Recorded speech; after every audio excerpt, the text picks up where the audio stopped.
Skenderbeg je bio glasoviti u to vrijeme na Balkanu, vlastodržac. I on nije bio negativan, iako je on bio Turčin. On je u ime Osmanlijskog carstva bio na Balkanu. On ne bi na Balkanu se ni pojavio, ni rodio da nije Turaka bilo ovdje. A to su Turci. Imali svog čovjeka Skenderbega koji je predstavljao cijelu albansku naciju, cijelu albansku teritoriju, jel tako? Poslije su došli neki levi, nadri. Nikada nisu oni dorasli Skenderbegu. Jer Skenderbeg je bio svjestan svoje moći, svoje pameti, svoje organizacije, svojih ljudi. On je imao jednako i katolike, i pravoslavce, i grko-katolike, sve vere. On nije vere poništavao.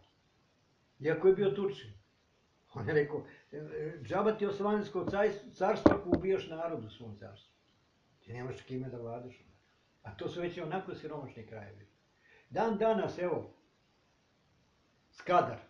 Ništa se nije popravio od turskog vremena. Ništa. Džaba su oni slomili Tursku i džaba su doneli, čak pružili tamo i Austro-Ugarsku monarhiju. Razumeš? Austro-Ugarska ništa nije napravila u Skadru, jer joj nije interesovalo. Ono što je napravljeno u Skadru, to je napravljeno poslije Prvog svjetskog rata.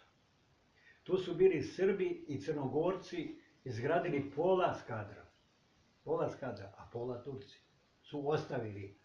To stanovništvo nije ni tursko, ni crnogorsko, ni srpsko, to je mešano sve. To je uskrštan sav Balkan i Azija. Tu su čak iz Rusije ima dosta iseljenika, Čerkeza. Tamo. Ja sam bio u crkvama, bio sam u džamiji, bio sam u pravoslavnoj, bio sam u katoličkoj. Sve su crkve održane kao da se juče gradili. Kako to tumačimo? Ako budeš jednog dana istoriju studirao, morat ćeš da se zapitaš kako je to moguće bilo u ono vrijeme. A danas nije moguće da se opstane. Da svak svoje poštuje. Pusti ga na miru, nek živi. On ima pravo na slobodu.